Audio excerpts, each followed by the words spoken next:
Hello, thank you for joining us today. My name is Stephanie LaRue, and I am the Associate Director here at CSREA, the Center for the Study of Race and Ethnicity in America. CSREA is an interdisciplinary hub that aims to build community with the public and among scholars and students working on race and ethnicity in and around the United States. We invite you to learn more about our programs and our offerings on our website, www.brown.edu/race. Today's event, entitled Laura y Gómez, Inventing Latinos, a New Story of American Racism, is a book by legal scholar Dr. Laura y Gómez from the University of California, Los Angeles, where she is the Rachel F. Moran Endowed Chair in Law and the co-founder and director of the Critical Race Studies program. This is the third of a four-part new book talk series this semester, which highlights new and notable works that have helped us to better understand how we understand, research, study, and engage with questions of race, ethnicity, and indigeneity. Our host this afternoon is Dr. Laura Lopez Sanders, Assistant Professor of Sociology here at Brown. At this time, I invite Professor Lopez Sanders to introduce our guest. Thank you. Thank you, Stephanie, and thank you, the CSREA, for this fantastic opportunity. It is a great pleasure for me to introduce Professor Laura Gómez. Among Laura's many accolades, she has served as a professor at UCLA and has joint appointments with the School of Law and in sociology and Chicana studies in the same institution. In addition, Laura has held multiple administrative appointments. She's the founder and current director of the Critical Race Studies program at the University of California, Los Angeles. She has served as interim dean in the Division of Social Sciences at UCLA College of Letters and Science, and she was vice dean at UCLA School of Law. She has performed leadership roles in different foundations and well-known national organizations, such as the National Science Foundation and Law and Society, and the Organization of Law and Society. And she's also very active as a public scholar, given multiple interviews in public venues, and raising a public voice about racism in the categorization of Latinos. Professor Gómez is both, as you can tell, a lawyer and a sociologist from her notable appointments. Using her interdisciplinary training, Professor Gómez has developed a rich research agenda that highlights the role of the state in constructing Latinos as a racialized group. To this end, she has written several peer-reviewed articles in Law and Society, the Law and Society Review. She has written 3 notable and influential books that have been read and distributed in multiple colleges and universities across the country. Her first book, Misconceiving Mothers, Legislators, Prosecutors, and the Politics of Prenatal Drug Exposure, is a case study of how public policy about reproduction and crime is made. She traces how an initial tendency toward criminalization gave way to a trend towards seeing the problem of, quote, crack babies, and, quote, as an issue of social welfare and public health. Her second book, now in its second edition, has been also quite influential. It's entitled Manifest Destinies, the Making of the Mexican American Race. In this book, Professor Gómez looks at American racial history by linking westward expansion to slavery and the Civil War. Here she also shows how white supremacy structured a racial hierarchy in which Mexican Americans were situated relative to Native Americans and African Americans.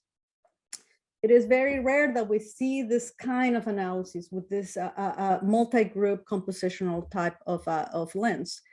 This influential book reveals how certain groups become racialized and how racial categories can not only change instantly, but also the ways in which they change over time.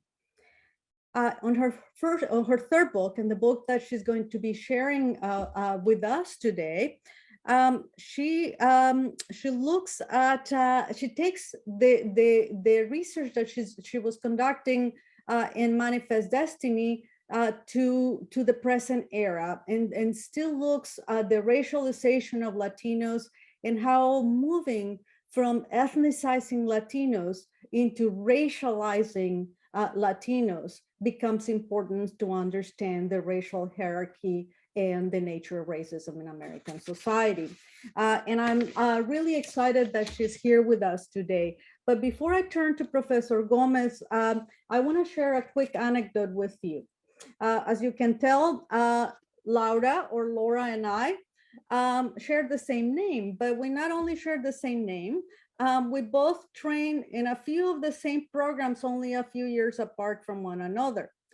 This commonality made it possible for me to know Laura before I even had the chance to read her work or know her personally.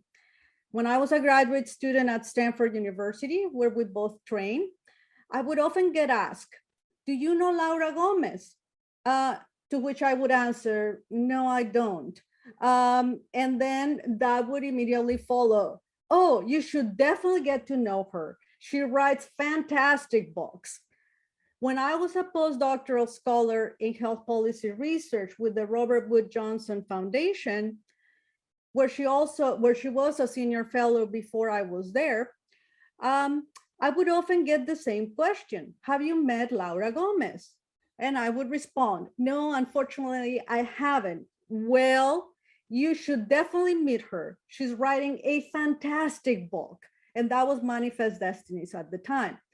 So fast forward a few years later, here we are together, and I'm very honored to have the opportunity to share with you that she indeed writes books that are fantastic and that challenge the disciplinary boundaries and the ideas that we have about understanding race and racism towards Latinos and Latino immigrants. I have not read a book that blends sociology, history, racial theories, and law, written in such elegant, crisp, and accessible way as the book that Professor Gómez is going to share with us today. Please join me in welcoming Professor Laura Gómez in this fantastic evening. Thank you. Thank you so much, Dr. Lopez Sanders, for that just very kind and substantive introduction. It means the world to me to hear you with those kind words. And I want to thank everybody at the Brown University Center for Study of Race and Ethnicity, the faculty and the staff and the directors. I want to thank you all for inviting me to be part of this series. And thank you to those of you in the audience who are sharing part of your day with us. I really appreciate that, because I know we have a lot of demands on our time these days, right? Still really adjusting to this transformation in our lives that has happened over the last 2 years. I actually want to begin by sharing part of my personal journey with you in photos. And I do this for a couple of reasons. First, because there are really very few stories about the Latinx experience that are available. And so this kind of storytelling is, I think, critical. And second, I share these photographs as a way of illustrating my relative privilege within the Latino community. And I also think that that's very important to do as we go into this conversation about racial inequality and how race and racism are made and perpetuated over time. So I'm gonna share some slides with you now. So this is a picture actually of my great grandfather, Crescencio Carrillo. He's down here in the corner. And it's a picture from Lincoln County, New Mexico. You might know something about this region from if you kind of in the recesses of your minds of cowboy movies, think about Billy the Kid. Lincoln County is where Billy the Kid was. And my my grandfather, my great-grandfather, and his three brothers were there. And I like to show this picture for a number of reasons. One, it is a kind of a charming photo, clearly staged, right? They're all sort of, it's a very early photograph and they're holding these props. But it also illustrates the racial diversity within the Latino community, because you can see that the racial differences just in one family, right, that shared the same parents. And you can see that my grandfather has some, well, what we in our family, we say has some African ancestry, right? And then you can see other brothers who look more European, because Latinos, no matter what part of the country, part of the world, right, part of Latin America, they might hail from originally, have that African ancestry because of the Spanish colonizers' exportation or importation of African slaves into the Americas, indigenous ancestry, and the Spanish ancestry. And so this is from about 1890, but my family on my father's side goes back in New Mexico. We've traced it back about 12 generations to well before the US occupied this part of the world. And now I want to show you a picture because, well, a picture from my mother's side. And this is actually my my maternal grandmother, Sabina. She's here. And this is my oldest uncle, who's now 81 years old, right here. And this is my grandmother's entire extended family. And they were actually having a celebration for the two youngest siblings who were here. And you can see that they're kind of dressed in fancier clothes, and they had a little bit of education. They had gone to a Pentecostal Bible college, which in West Texas. But you can see my great grandparents here. And you can see that most of the people are wearing working clothes, right? They were laborers and cotton pickers, among other things, and then moved to New Mexico in the late 1930s. And this is a picture of my immediate family, my mother, Eloida, my father, Antonio, my brother, and myself, when I was, I guess, about 3 years old. My mother tells the story. Actually, she hates that I am telling you this story, so I won't tell her I told you the story, but she tells the story of the dress that she's wearing and the dress that I'm wearing. She had gone to the store for the purposes of taking this picture, and then the next day returned the dresses because we couldn't afford to keep the dresses.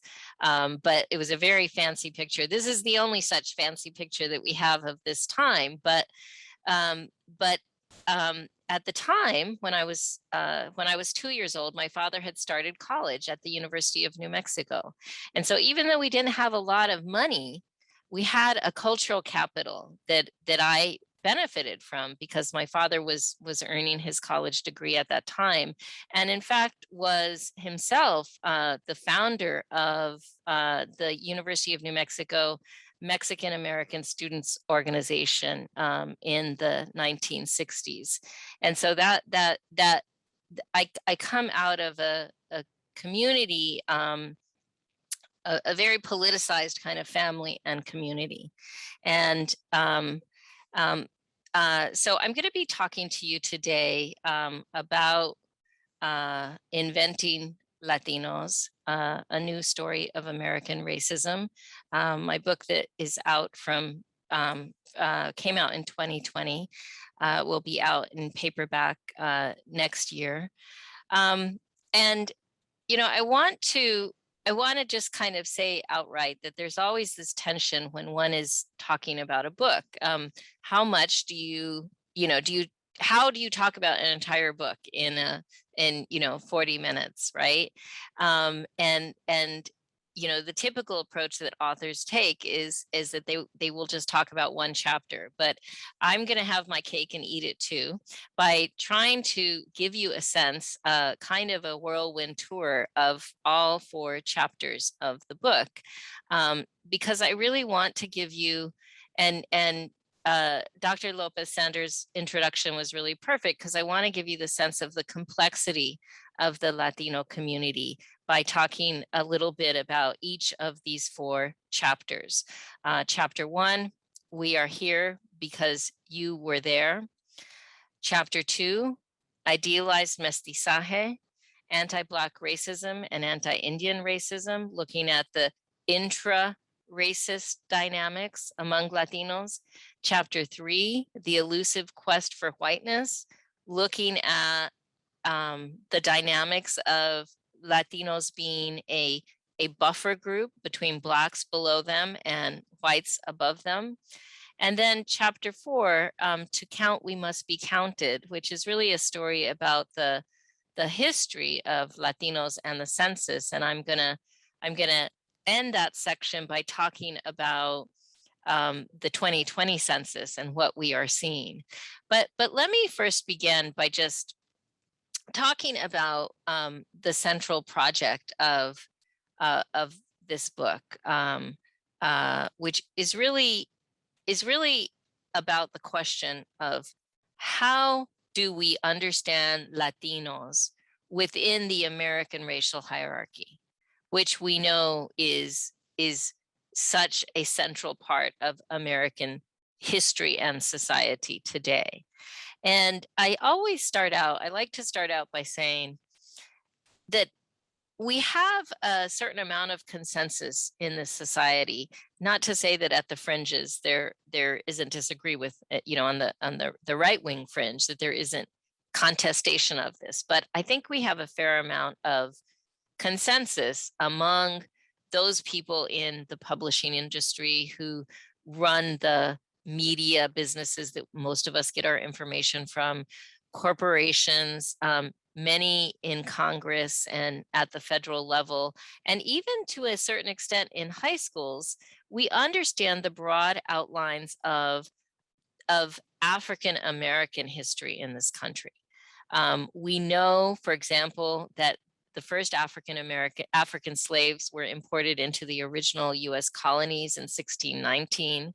We know that slavery was enshrined in the Constitution. We know that we fought a civil war over it. We know that the radical Republican Congress, without any representation from the Confederate States, enacted the 13th, 14th, and 15th amendments to the Constitution. And in doing so, they essentially remade the Constitution, right? So the African-American role in that history cannot be overstated. And we also know that the promise of those changes was stopped by the Supreme Court in Plessy versus Ferguson in 1896, which ushered in the era of Jim Crow, of de jure segregation, not only in the South, but in every state of the Union. And we know that Jim Crow did not end until there was mass protest by African Americans and their allies that forced Congress and 2 presidents to enact the Civil Rights Act and the Voting Rights Act of the 1960s. But what do we know about the history of Latinos and their racial position in this country? According to the just released 2020 census, 62.1 million people in the US are Latino. We live in every state of the Union and are concentrated in the most populous states. We are 20% of the population today and will be 1/3 of the American population in a few more decades. But what do you know about Latinos? I finished writing this book just as we went into pandemic lockdown in March 2020, before the tragic murder of George Floyd by Minneapolis police on Memorial Day. But the book has arrived at a time when we are more willing than ever to talk about systemic racism. In the remainder of my remarks, I am going to talk a little bit about each of the book's 4 chapters, and give you a sense of the overall arc of the argument. And then I look forward to having more time to talk in our question and answer session. So We Are Here Because You Were There surveys the long history of US empire in North and South America. And I focus on three regions of the Americas: Mexico, Central America, and the Spanish Caribbean. And Latinos in the United States who come from those three regions of Latin America are actually 96% of all Latinos. So the central theme is that we must understand imperialism and immigration as part of the same continuum. Even though US intervention in Latin America took different forms in different countries, it was imperialism nonetheless. Whether it was outright military occupation in the service of manifest destiny, as was the case in Mexico and Central America, or whether it was for the purpose of extracting resources like coffee, sugar, or bananas in Puerto Rico, Cuba, Guatemala, Honduras, Costa Rica, or whether it was for the purpose of connecting the Atlantic and the Pacific Oceans, as it was in Nicaragua and Panama, or whether it was to provide access to an exploitable labor force, as it was in all of those regions. So in this chapter, I discuss 2 centuries of American imperialism in these regions. And what comes out of that chapter is the intensity and cumulative nature of US imperialism throughout Latin America. But I want to focus for a moment just on Central America, because there has been so much, there's continuing migration from Central America, and there's been a lot of denigration of those migrants. And I want to talk about why it is that we continue to see an exodus of refugees from that region. And I'm going to, just because of the constraints of time, I'm going to just give one example, and that is from Guatemala. American imperialism there began with a multinational corporation, United Fruit Company, a corporation so closely linked to the US government that its corporate lawyer and board members continually moved back and forth between the corporation and the US cabinet.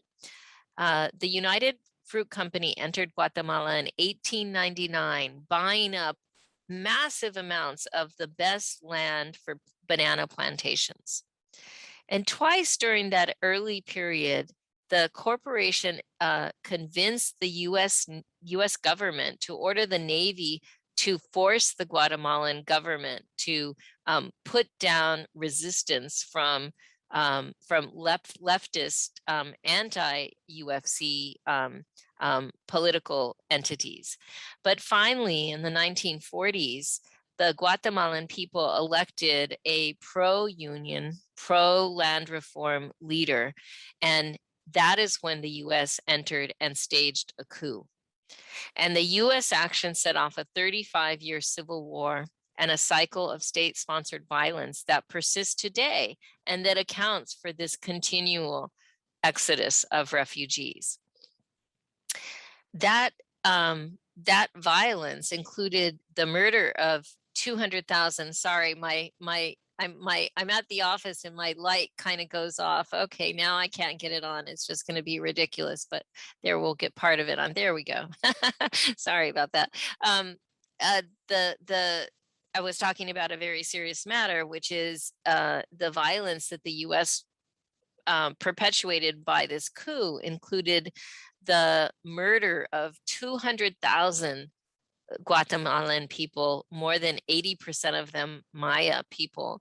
And that murder occurred by the military and police in the country who had been trained by the Americans at the infamous School of the Americas in Panama. The genocide and economic displacement caused by the US is why so many Guatemalans today continue making this treacherous migration northward. And so imperialism and immigration are part of the same continuum. So why is it that we are surprised that Central Americans are seeking refuge in the United States? Central Americans today make up 10% of all Latinos in the United States, and I argue that they should be allowed, Central Americans, any Central Americans who want to come here should be allowed to come into the country, given our history of imperialism in the region. In the second chapter, I shift gears to talk about, or to focus a little bit more in particular on the, or at least in this talk, I will focus a little bit more on the 17% of the Latinx population that traces their family origins to the Spanish Caribbean. Puerto Ricans are 10% of that population, Cuban Americans are 4%, and Dominicans are almost 4%. And what I'm attempting to do in this chapter is to put into sharp relief the legacy of an even earlier colonialism in the region, the colonialism that was perpetuated by Spain. The Spanish encountered 80 million indigenous people in the so-called New World, but only 10 million of those people survived Spanish contact, Spanish genocide, and Spanish enslavement. And in part because of the labor shortage created by that genocide, the Spanish imported 12 million African slaves to the Americas, generally importing them into the Spanish Caribbean first, and then from there to other places in the Americas. Across Latin America, the Spanish promoted a system of white supremacy. But it was not a system like the Anglo-American system, which banned marriage across those groups, the African, indigenous, and Spanish. And instead, a racial mixture known as mestizaje was the result. And part of that dynamic of mestizaje was a intense colorism, a preference for lighter skin and for European features, and specifically anti-Black and anti-Indian racism in Latin America.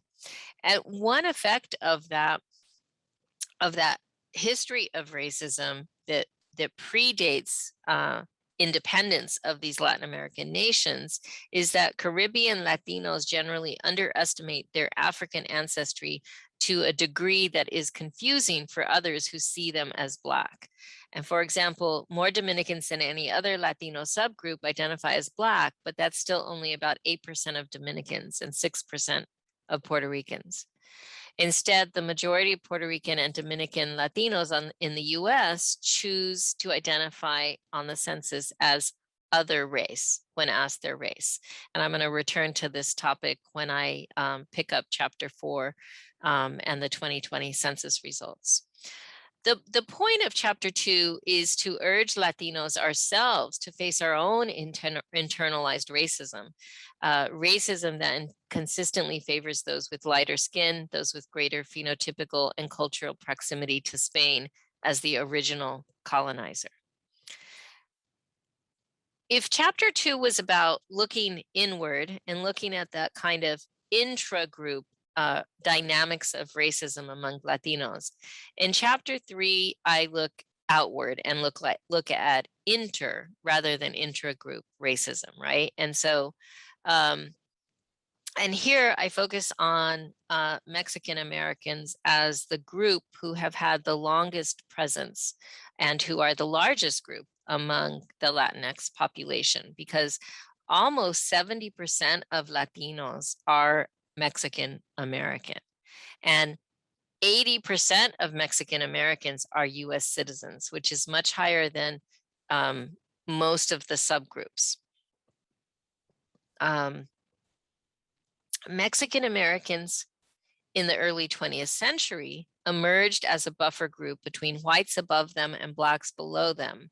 And in short, via some legal and political maneuvers, Mexican Americans in the 19th and 20th centuries have worked mightily to shore up their whiteness, their proximity to whiteness, and to distance themselves from Blackness. And so one of these legal maneuvers was the Treaty of Guadalupe Hidalgo, which, as you may know, in 1848 was the document, the armistice that ended the US occupation of Mexico and that resulted in Mexico ceding half of its territory to the United States. The result of the treaty was to collectively naturalize 115,000 Mexicans who were living in the ceded territory, people like my ancestors on my father's side.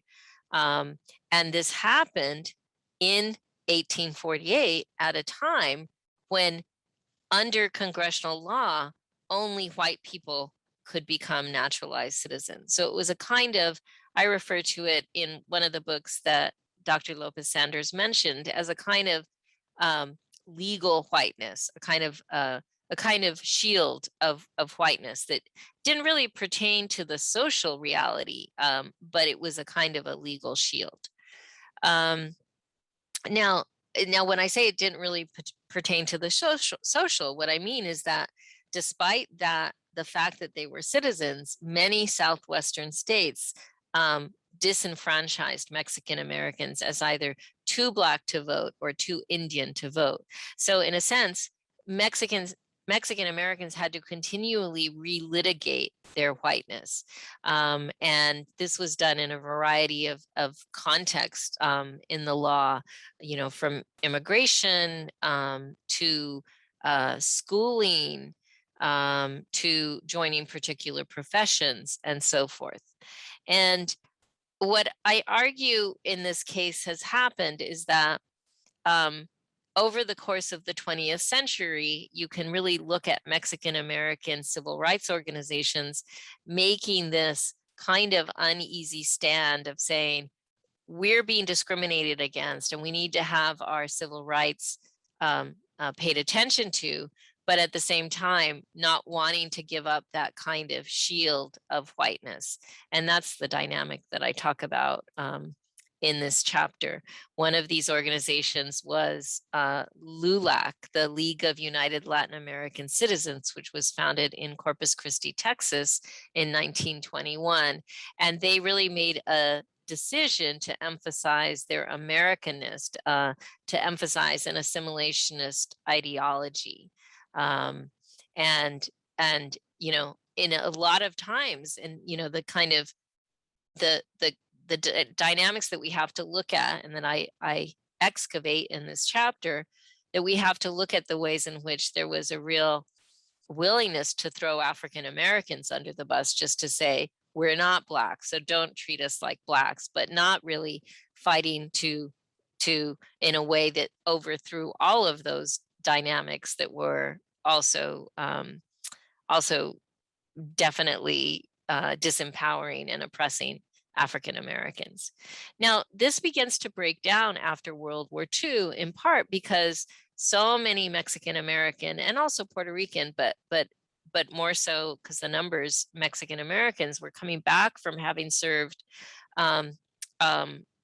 either in the Pacific or in Europe during World War II, and were facing very intense discrimination.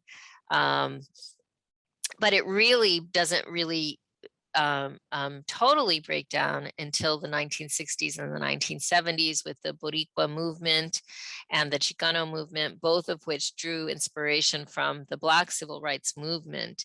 And it's at this time in the 1970s that you really see this articulation of a desire to be named as people of color and not counted as white, and a demand for civil rights on that basis.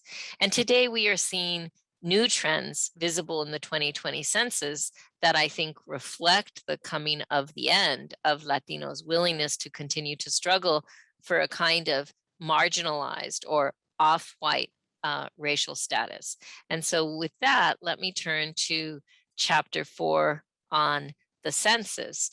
And I go through a history of the census with respect to several racial groups, not just Latinos, but it's helpful to start that story by just acknowledging that the census in our country is not only, well, the census plays multiple roles, right? Right now, we know that in every state, including in Rhode Island and in all the cities, the 2020 census data is being used to redraw district lines for school districts, for city councils, for state legislative districts, and of course also for congressional districts. That is by mandate in the Constitution, right? That every 10 years, everybody in the country must be counted for the purposes of apportionment. But the census is also a very powerful way of making race and showing us that race is socially constructed, right? Because if you look at the history of the census, you'll see that how we have counted Black people, how we have counted Native Americans, how we have counted Latinos isn't the same. It isn't fixed, it's dynamic, right? That it depends on economics and politics and history at various times. So I want to talk about two of those key moments where there was this contestation over how Latinos would be, how Mexican Americans specifically would be counted. And then we'll get to the 2020 census. So one of these moments is the 1930 to the 1940 census. And then another moment is the 1970 to the 1980 census.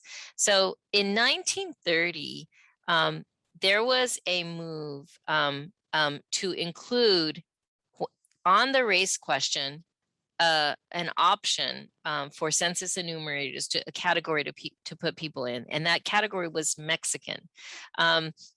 Sounds like a national origin, but it was included as a race, and it wasn't the only racial national origin to be included as a race at the time. There were also Chinese and Japanese were included as racial categories, and what was going on at that time is the Depression was leading to a lot of labor competition.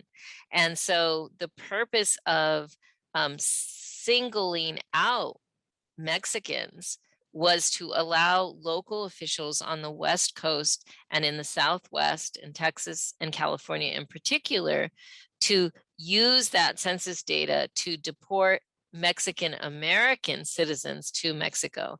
And there were as somewhere between 1 and 2 million Mexicans who were deported during this time. The population of Los Angeles, for example, fell by 30% because of those deportations using that census data. And so when it came time to look at the questions and look at the racial categories for the 1940 census, Mexican American civil rights organizations, including LULAC, fought mightily to have Mexican removed from the 1940 census. And that was accomplished. But then fast forward to 1970, right? So you have 30 years and you have the 1970 census coming out, no count of Mexican Americans. And then you have a different Mexican American civil rights organization, the new MALDEF, Mexican American Legal Defense and Education Fund, which was modeled after the NAACP Legal Defense Fund, which said, wait a minute, we're undercounted. And they filed a lawsuit against the federal government, claiming that there was an insufficient count, that there wasn't any accurate count of Mexican Americans. The lawsuit ultimately was dismissed, but the broader effect that it had was transformational. And that was to lead the president and Congress to demand the inclusion of a count of what was then called more often than not Hispanics in the 1980 census. Now, what was interesting is that instead of just having the race question and adding Hispanic, Latino as an option on the race question, there was a different choice was made, and that is to have a separate so-called Hispanic ethnicity question. And to this day, we answered those two questions, right? All of us fill out the census and we see, are you Latino or are you not? Yes or no. And then we answer this question, which racial group do you see yourself as belonging to, right? And now I'm going to talk about the complexities of that when I get to the 2020 results momentarily, but I just want to kind of lay the groundwork for understanding how the 2020 census conversation was happening in the Trump administration, because there were 3 decisions that the Trump administration made that I think were designed to minimize and diminish the Latinx population in the United States. The first is the Trump administration's administration's decision to reject the Census Bureau's recommendation to combine these two questions, the Latino ethnicity question and the race questions. And therefore, instead of having that separate question, are you Latino or not, there would just be a Latino option on the race question. The Census Bureau had spent years and exhaustively researched this question, and the Trump administration said it was too late to add a census question. And then a couple months later, the Trump administration said, we want to add a question. And that census question was a citizenship question, which had not been seen since 1950 on the US Census. Now, in this case, it was the Supreme Court that refused to allow that change, really on the basis of an administrative law technicality. But I think with Chief Justice Roberts voting in the majority with the liberals, really concerned about some of the political dimensions of that question. And then the third thing that the Trump administration tried to do for the 2020 census was, once the results were being gathered and the census was counting folks overall, right, counting people for the apportionment purposes, Trump directed the Census Bureau statisticians to exclude undocumented persons from the overall counts. And they refused, saying, no, the Constitution tells us to count everyone in the United States. The Constitution doesn't say count citizens, count only voters, count only adults. No, it says count everybody for the purposes of drawing congressional districts. But it gives you a sense of how politicized the census is. And this isn't unique. 2020 wasn't unique. It's always politicized, right? To count and say who we are as a nation is always politicized. So what do the 2020 census results show us? And here I want to show, and I want to just kind of focus on the what we get if we combine the Latino ethnicity question with the race question on the 2020 census results. And we see these three trends, and I can talk about these in a more complicated way during the question and answer period. And I'm sure that Dr. Lopez Sanders, who is an expert in this kind of material, will have some great questions, as might you in the audience. But there are three big changes. One is what I call changes in the census white population. And I use this term census white because when Latinos say that they're white on the census, they're not really saying they're white.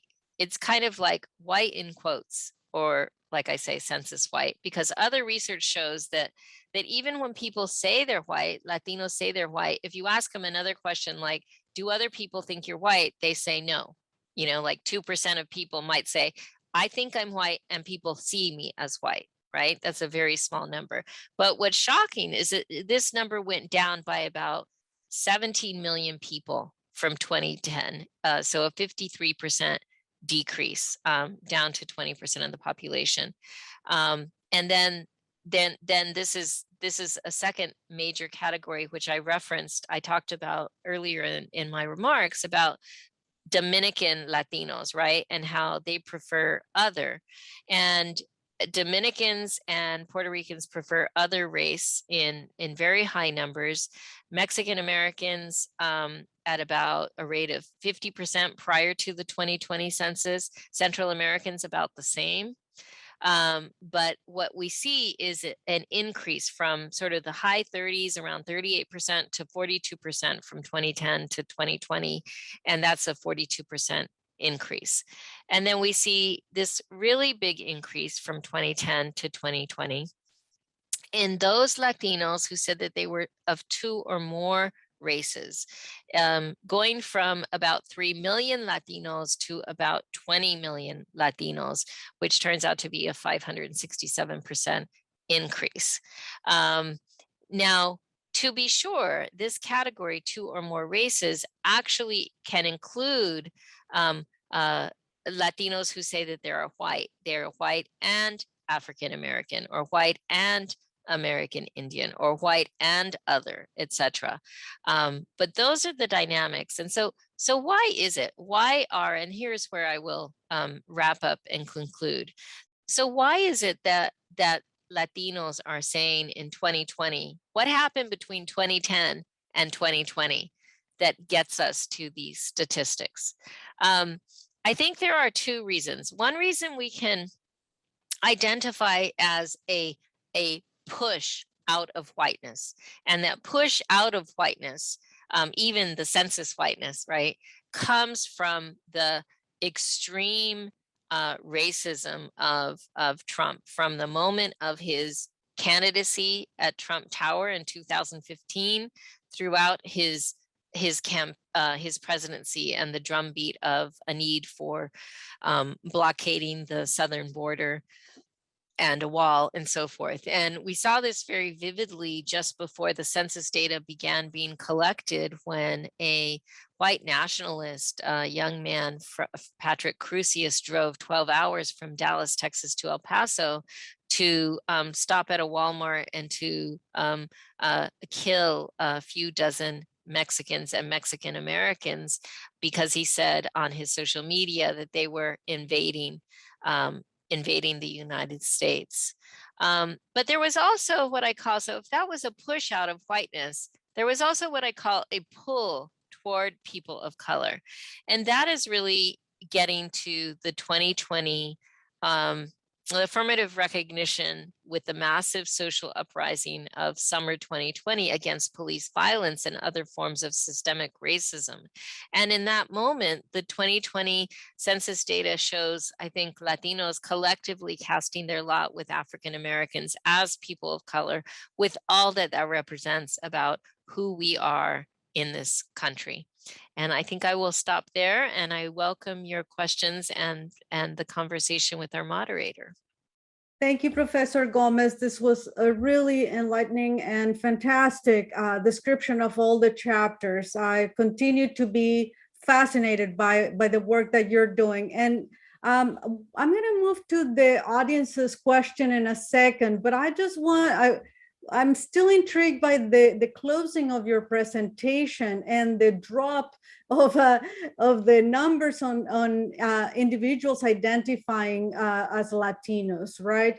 Or in the white category. And we've seen in Joan Nagel's work with respect to Native Americans reclaiming an ethnicity. And what you're suggesting is that the kind of xenophobic type of attitudes that we've seen in the past decade can have the opposite effect as well, right? That is not this nostalgic attachment or affiliation to an identity, but the erasing, the eradicating or distancing to that identity. And it's really interesting. Now, and this is not because of demographic factors, right? And so is there a way of thinking about how does this play out in terms of other indicators like political affiliation, as well as geography? And I don't know if if your research gives us some insights into that, and I'm just curious to see what your thoughts are on that. Thank you for that question. Yeah, and I want to yeah, it's so a couple of things just to be clear. You're right that so these 15 million people, more or less, it could be closer to 17 million, but somewhere in there, lots of people who in 2010 were white are now in 2020 saying they aren't white. Mm-hmm. Right. And so it's not different people, it's people deciding, exactly. Right. Yes, yes. As you're drawing out. So thank you for pointing that out. So we don't yet have the interviews, the surveys with those 15 million people to say what was going on in your head, right? But we do know from knowing about other research in earlier years, who are the Latinos who are more likely to say they are white as compared to something else? Well, they're more likely to be twice as likely to consider themselves Republican, right? So that's also part of the shift that we're seeing. The media is talking a lot about, oh, Latinos were supporting Trump. But in fact, if you look at the data overall, that's not what the data is showing. They're much more likely to be to say that Latinos face significant, those who say that they're white are much more likely to agree that Latinos don't face discrimination. Whereas those who say that they're of those either other or two or more races, they say no, in much larger numbers, we are facing discrimination, right? And so it is, there are survey questions that we can look back on from other years where we can say there is this kind of lesser racial consciousness for those who identify as white. And there are also some national origin variation, right? So Cuban Americans in the past, and I haven't been able to look at the national origin. We haven't been able to get the national origin data for 2020 yet, the breakdowns. But in the past, 88% of Cuban Americans said that they were white, whereas 28% of Dominicans would say that they were white, right? So you see those kinds of patterns as well. Thank you, Dr. Gomez. And I think it's going to be also fascinating once we have more nuanced data to look at the second generation. You know, if we were to take immigrants as part of this racialized group and look at the second generation as part of the racialized composite, it might be interesting to look at how the second generation also, whether attaches or distances themselves from that white identity as well. What do you think? Well, so it's interesting. There was this Pew study that came out last week. I don't know if anyone, you saw that. It was reported in some of the press, and the Pew study wasn't finding, there wasn't so they looked at those Latinos who were born, and this was a nationally representative sample, those Latinos who were born outside the US, those who were the children of immigrants, and those who were third or more generation. And there was the differences among those three categories and how they saw themselves racially and how they saw themselves experiencing discrimination were not that significant. So we may see fewer differences on that dimension than we think when we get the kind of nitty-gritty of the 2020 data. Well, certainly the racial hierarchy is in flux as we know it. And I love for us to continue with this conversation, but I want to make sure that I engage some of the questions that we have from the audience, if you don't mind. I have a question here from Lee Cousin. And the question says, I'm interested in the term Latinx. Do most Latinx people accept this as a real identity? My experience in Rhode Island is that people see themselves as Dominican or Puerto Rican, etc. I have read interviews with conservative Latinx people who say that they never heard of such an identity. And I suspect that a resistance to the identity and to being identified as Black Latinx in inner cities is because of economic positions. Yeah, I mean, you know, you'd think that I'm working with the Pew Foundation because I'm going to cite another of their studies, but I have no affiliation with them. I have no conflict of interest. But another study that they did, and this one was a little bit older. It was within the last year. They said, "What terminology do you prefer?" And I think Latinx got about 4% of Latinos surveyed supported using that term. Now, however, if you control for education and you control for age, what you will find is that better educated Latinos are more open to that term. Young people, you know, certainly, you know, we're in a university and we all hear that among our students because it's a very, especially for those who are non-binary, it's a very affirming term. And So I try to use that term interchangeably, even though, it's not the first thing that rolls out as an older person, as a late middle-aged, I'm calling myself now, it doesn't roll off my tongue, but I understand the and want to be inclusive. Thank you. This next question is from Basil Rodriguez.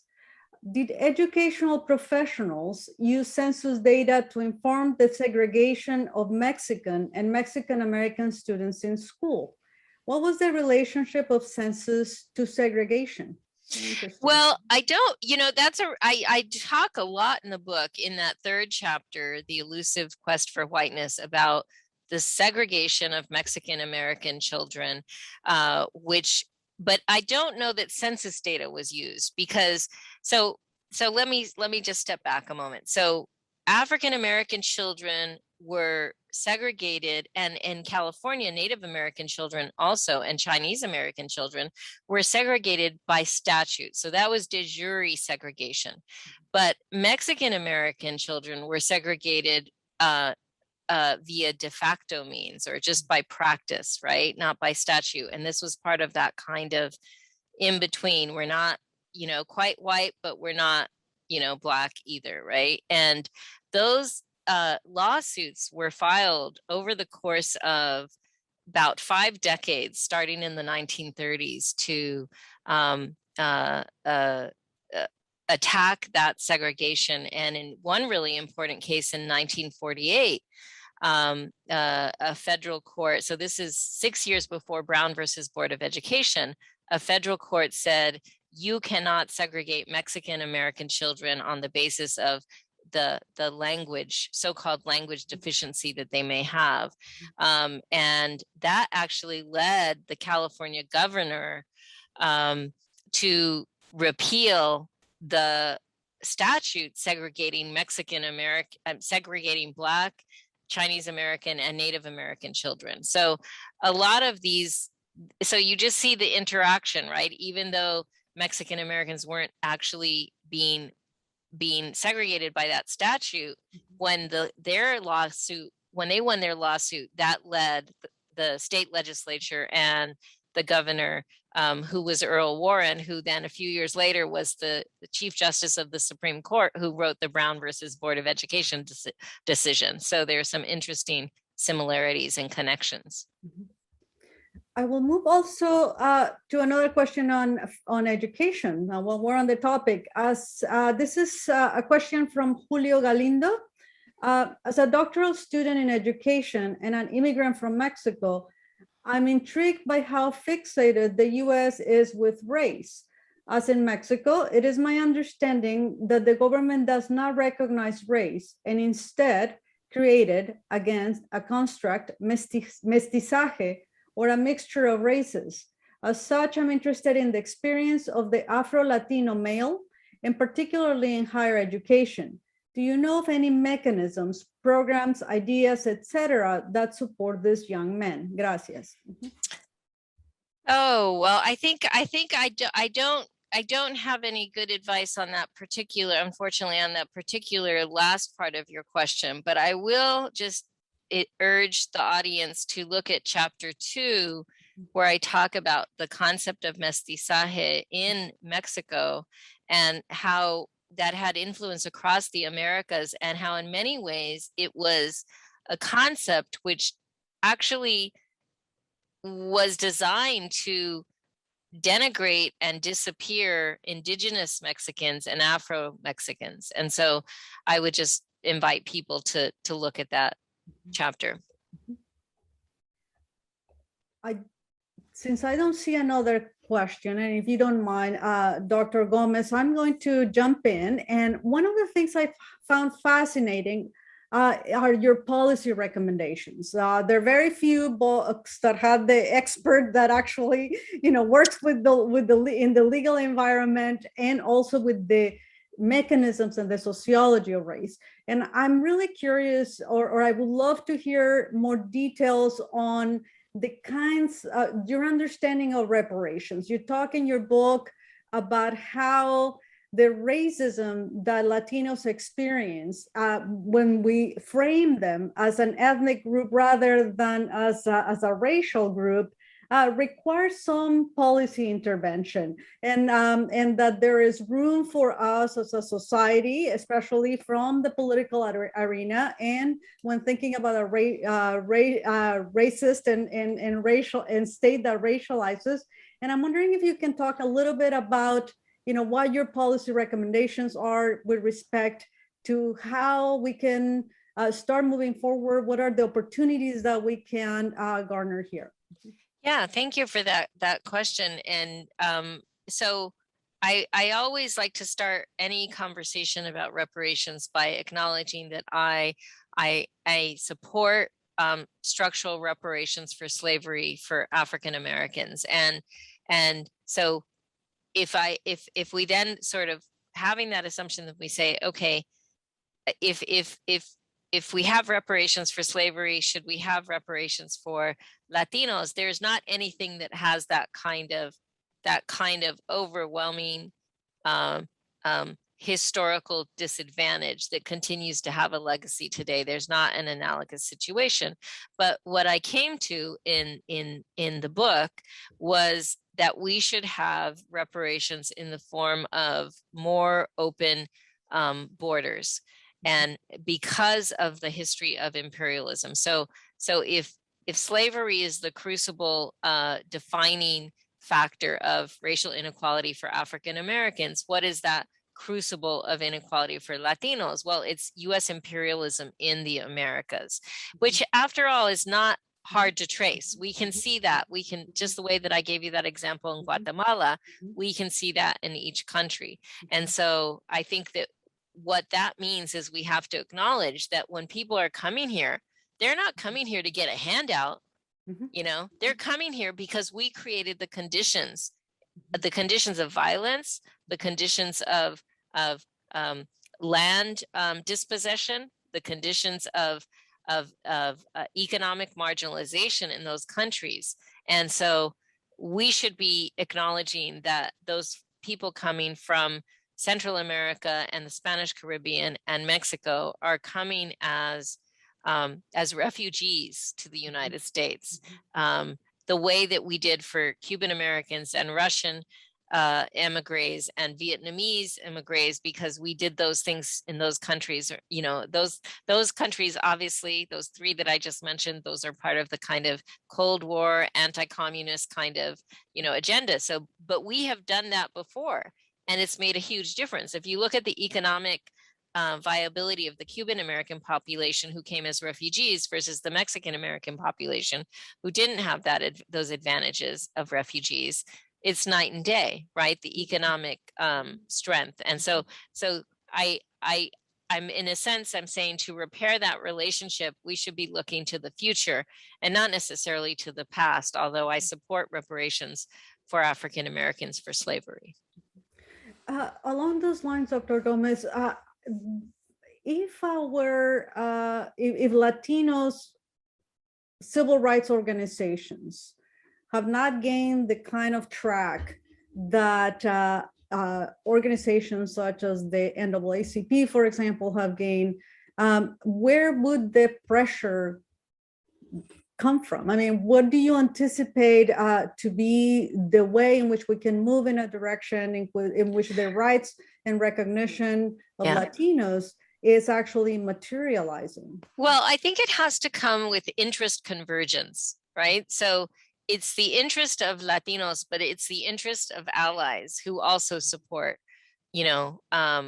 and just like we want to be good allies to African Americans, we want African Americans to be good allies to Latinos, right? And so that's there are many more.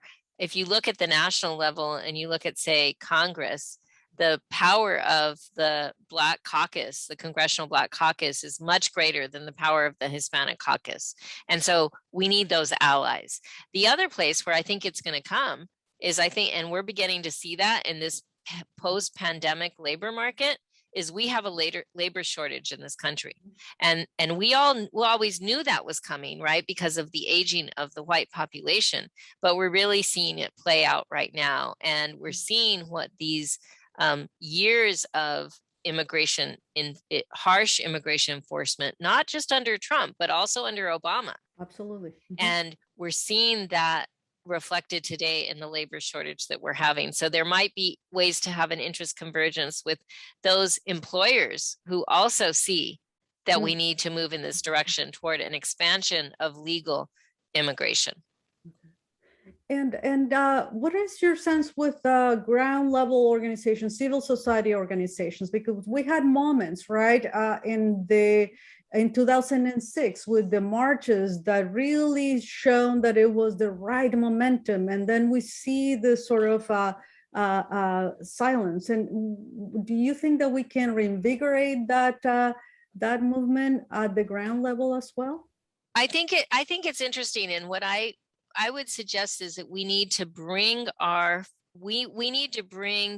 immigration and migration issues into conversation with systemic racism.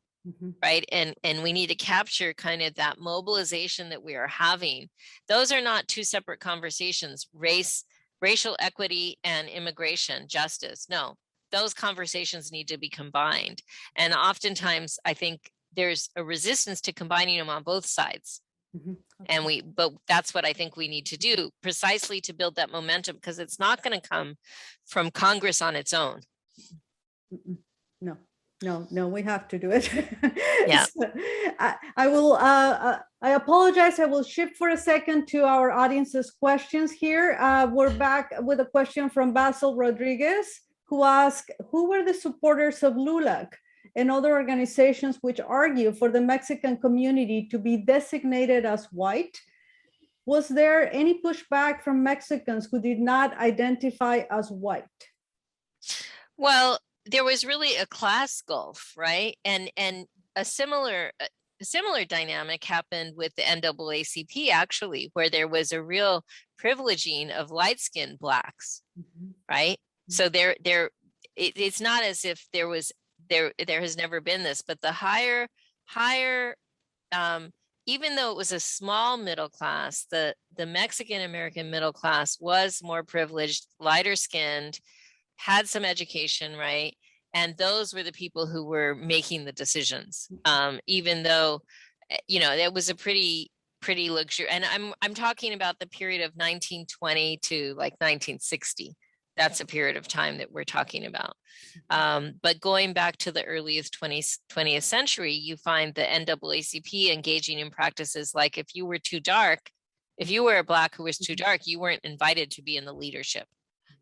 So we tend to homogenize groups, but if we look more closely at the differences, we see those differences, whether it's by phenotype, by class, by immigration status among Blacks as well. We see all those differences if we look more closely within any group, I would argue.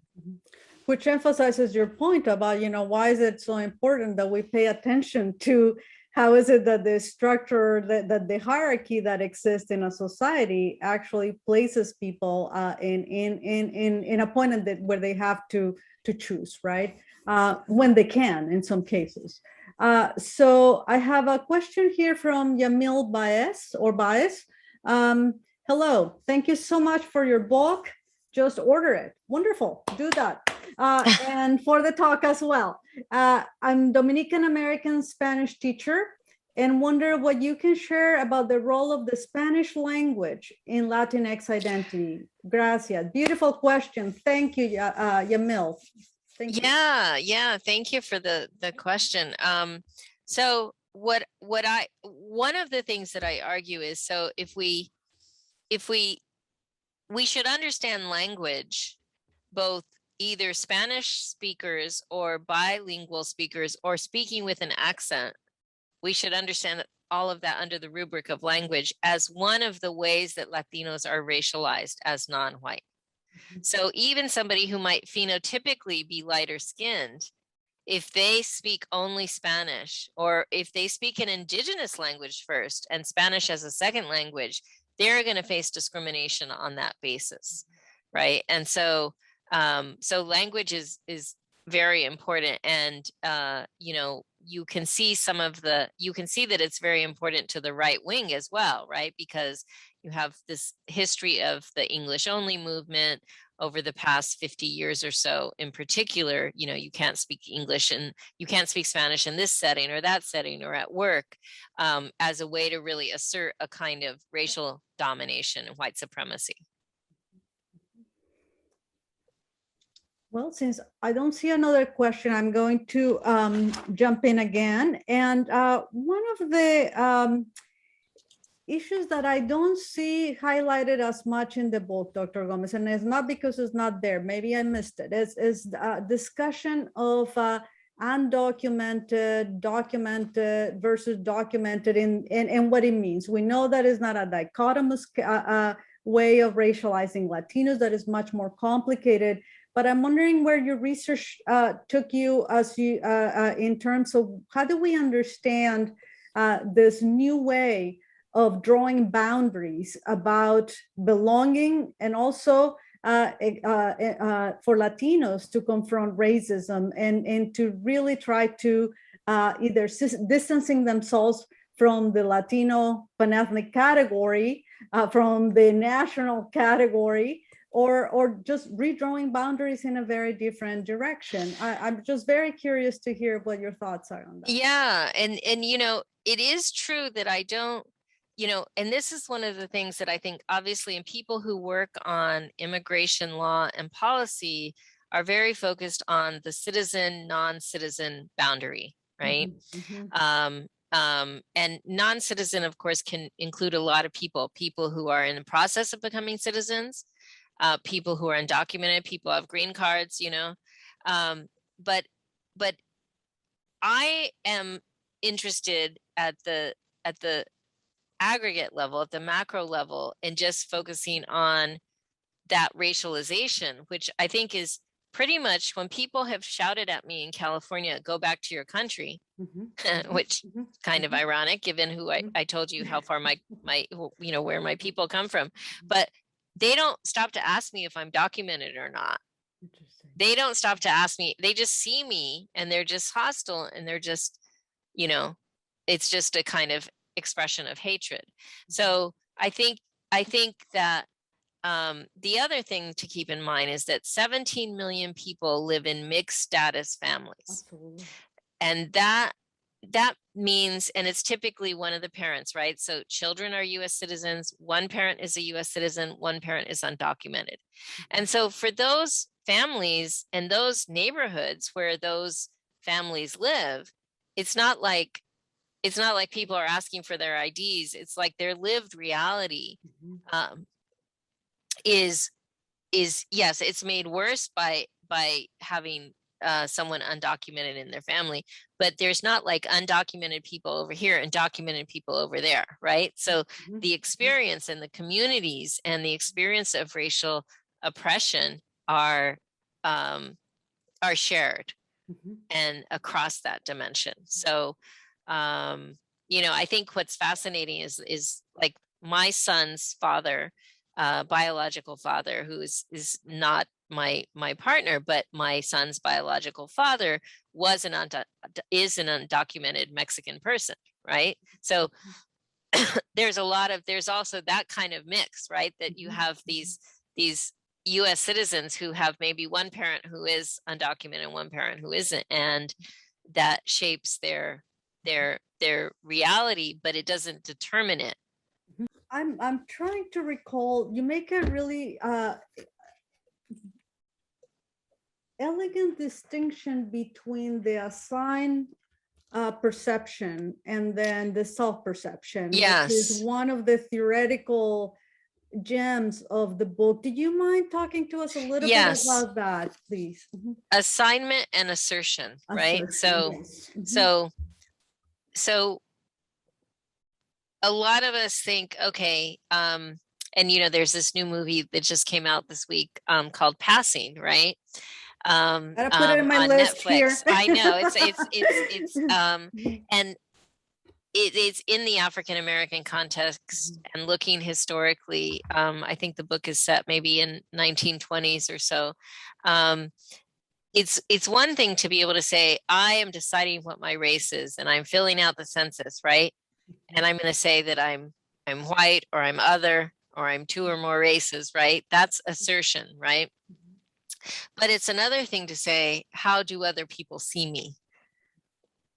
And I might say that I'm white on the census, but if people don't see me that way, if they just assign me to a certain category because I speak only Spanish, or because I look a certain way, right? Or because I live in a certain neighborhood, or because I work in a certain occupation, like let's say in the US, we thinking about pandemic frontline workers, meat packing, right?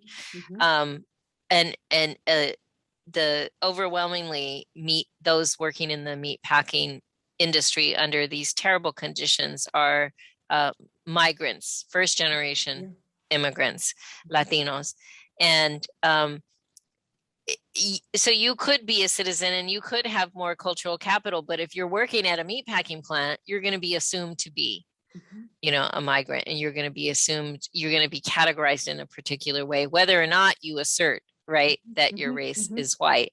And so it's really about that interaction, right? Our ability to claim a particular racial identity is limited, right? And my colleague Nancy Lopez at the University of New Mexico talks about street race. Yes. And how is it that if you're walking down the street, how is it that people are going to see your race, right? And so for Afro Latinos, that might well be, they're not going to stop to talk to them or find out, you know, if they have if they speak Spanish, or find out what country they might be for their ancestors. They're just going to say, oh, you're Black. You know, I see you as Black, right? And so, assertion and assignments are really, really important dimensions.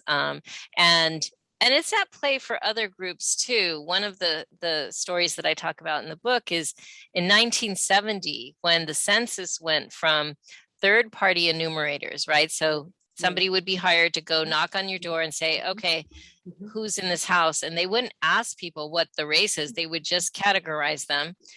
But that was 1960, right? And then 1970, we all got to do this ourselves. And the Native American population shot up by 40%.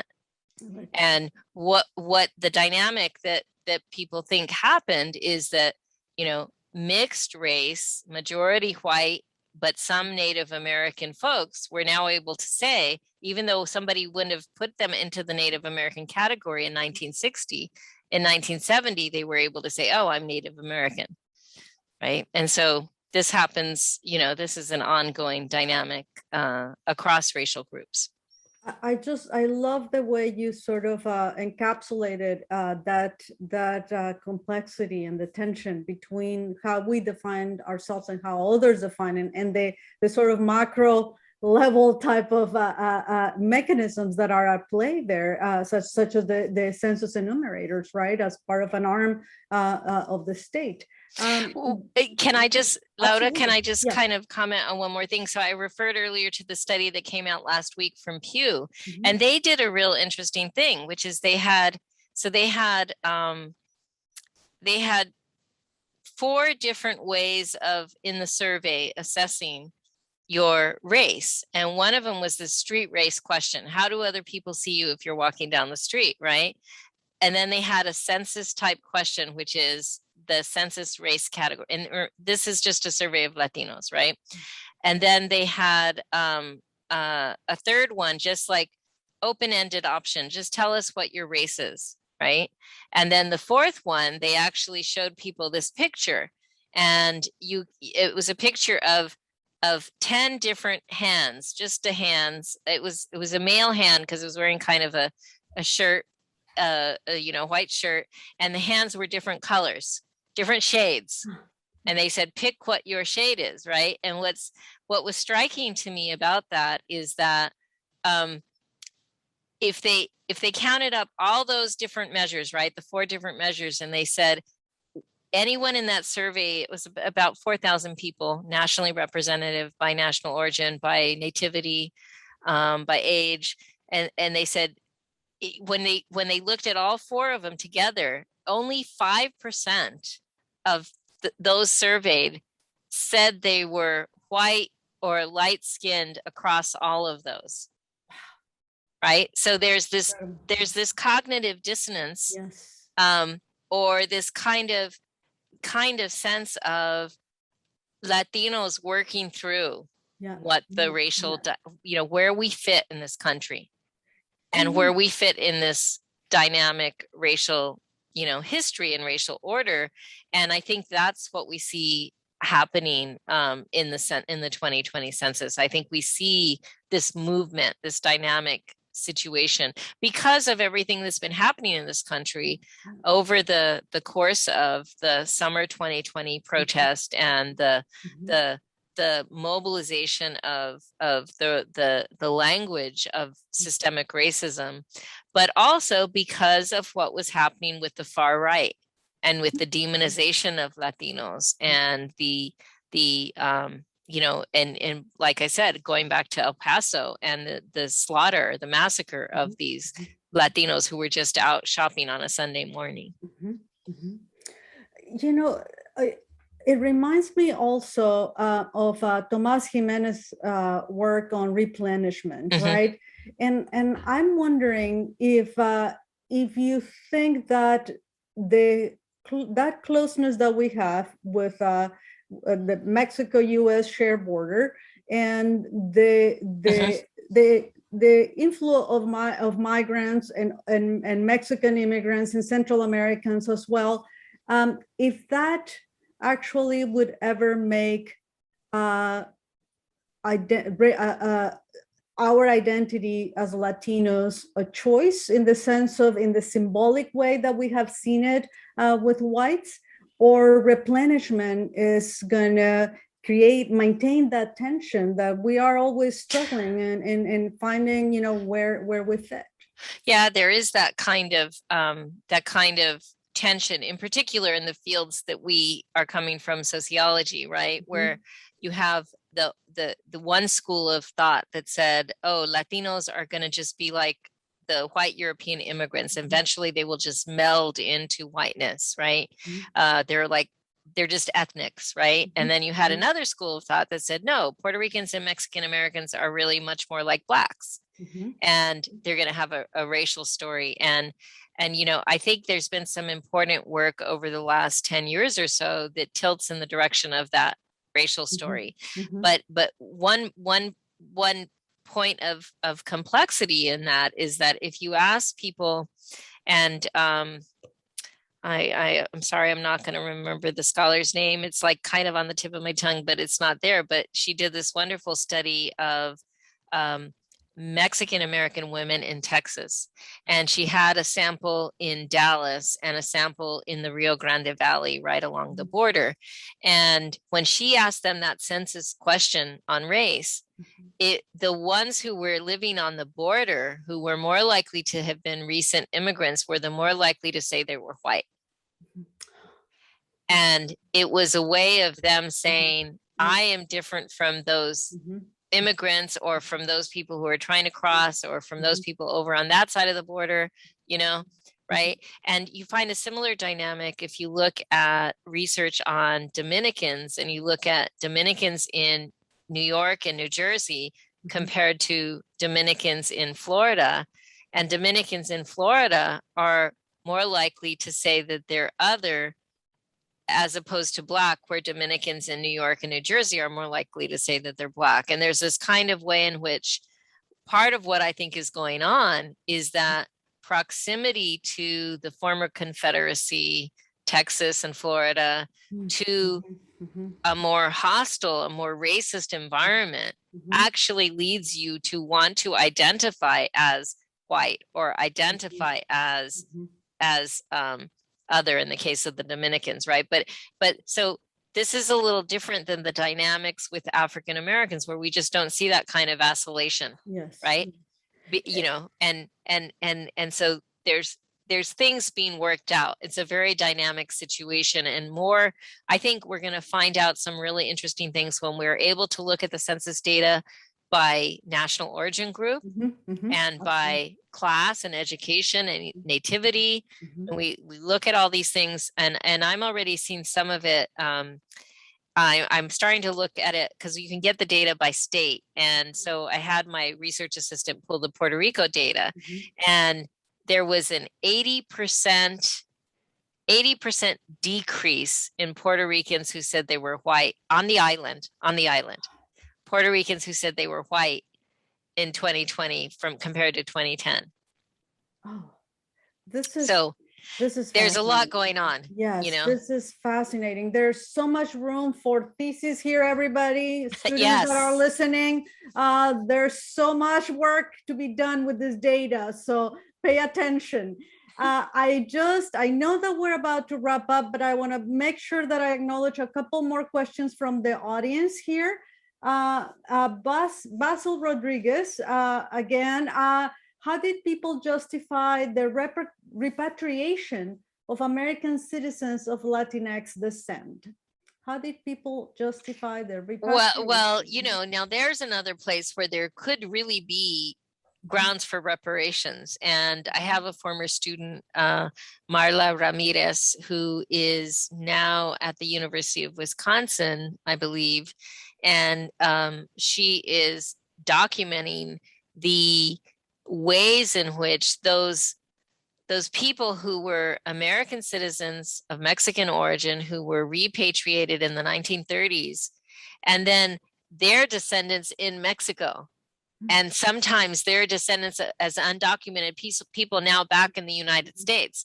But are they really undocumented if they were the descendants of American citizens who were deported, right? And so there's real complexities in that, but there was no justification. There is no justification, and there has been no reparation for that. It's on a case-by-case basis. They can make it happen a little if they can get all their documents in order, but it's very hard to do that over 100 years, right? Almost 100 years to have all those kind of documents in order, but it lives on in oral histories, and we know what's happening. Thank you. Julio Galindo asks, what strategies can we employ to mitigate and ultimately eliminate colorism in our community, which seems to me a nice way of saying racism, even among our parents, uncles, grandparents, etc. Yeah. But that's a great question. And, I think that it starts with the messages that we give our children and our families, because, you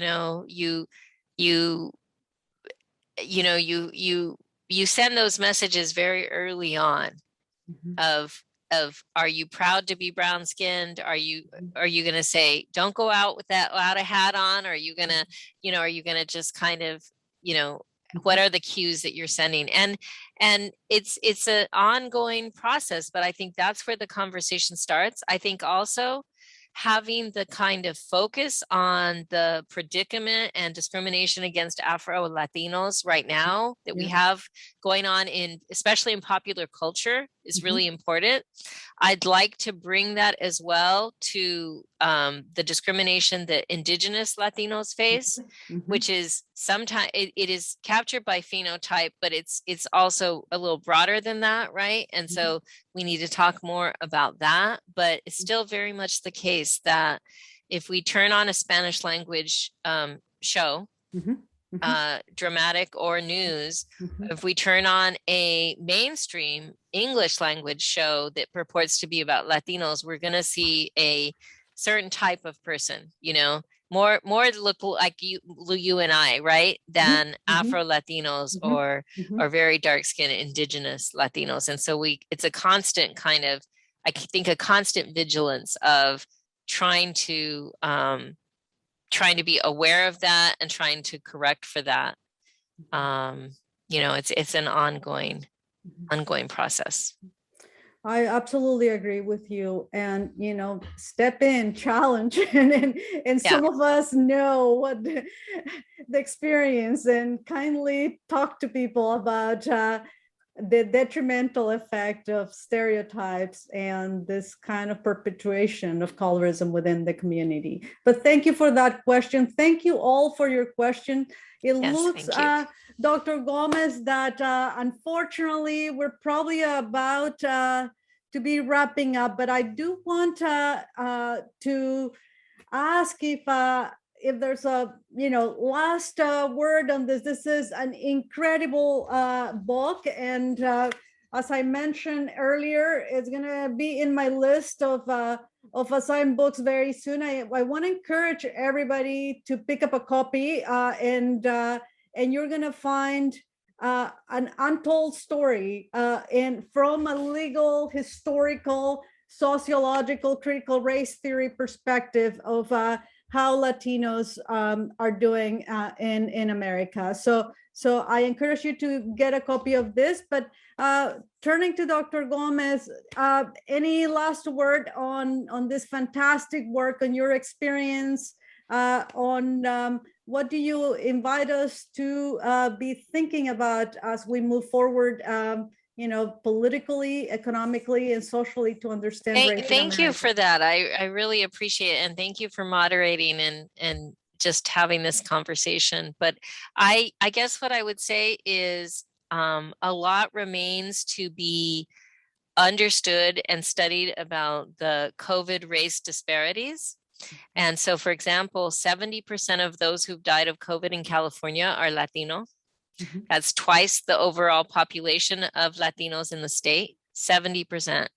And the fact that we still continue to have the census data split into these two questions is actually keeping us from getting accurate COVID data, accurate data on Latino victims of police violence and a disparate criminal justice system. So we really need to move toward that, combining the census question, combining all of the federal data collecting so that people are able to identify in the way that they would like to, which is to have Latino as an option on the race question.